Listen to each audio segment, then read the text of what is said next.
सूरज की सुनहरी किरणें एक हरे भरे बाग पर पड़ रही थी। वहाँ पिप नाम की एक छोटी सी चींटी रहती थी, जिसके मन में एक बहुत बड़ा प्लान था। उसने रानी चींटी के लिए अब तक की सबसे अच्छी पिकनिक रखने का पक्का इरादा किया था। उसने एक बड़े और रंगीन मशरूम के नीचे एक बहुत अच्छी जगह ढूंढी और अपने मन में एक शानदार पिकनिक का नक्शा बना लिया। उसका दिल बहुत जोश से भरा हुआ था। हर पत्ता और हर फूल उसे अपना प्लान पूरा करने के लिए हिम्मत दे रहा था। पिप ने बड़ी मेहनत से अपनी बढ़िया दावत की तैयारी शुरू की।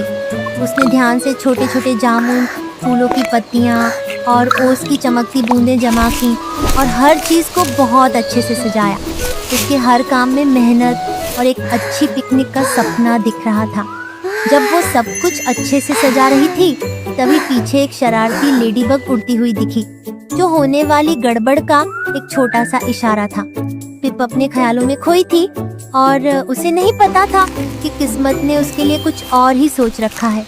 जैसे ही पिप अपना सारा इंतजाम पूरा कर रही थी, वो शरारती लेडीबग अचानक वहाँ आ गई और फूलों की पत्तियों के ढेर को बिखेर दिया। पिप ने उसे भगाने की कोशिश की, लेकिन ऐसा करने में और भी गड़बड़ हो गई और तभी अचानक हवा का एक तेज झोंका आया, जिसने पिप की सजाई हुई दावत का बहुत सा सामान उड़ा दिया। पिप अपने सपनों को अपनी आंखों के सामने टूटता देख निराश हो गई। उसे अपनी गलती पर शर्म आ रही थी और वह बहुत दुखी थी, लेकिन उसने हिम्मत नहीं हारी और उड़े हुए सामान के पीछे भागी। यह पीछा उसे जंगल के एक अनजान और बड़े हिस्से में ले गया। तभी एक बड़ा इंसानी सैंडविच अचानक उसके पास आकर गिरा। पिप ने सोचा कि यह उसकी पिकनिक के लिए नई बढ़िया चीज है, लेकिन तभी एक इंसानी बच्चे ने उस सैंडविच को उठा लिया। अब पिप के लिए एक मजेदार भाग दौड़ शुरू हो गई थी। अपने छोटे कद के बाद भी वह पक्के इरादे वाली थी और सैंडविच का अपना हिस्सा वापस लेने के लिए हर मुश्किल का सामना करने को तैयार थी। आखिर में पिप एक बिखरे हुए सैंडविच का छोटा सा टुकड़ा और कुछ दूसरी जंगली चीजें वापस लाने में कामयाब हुई।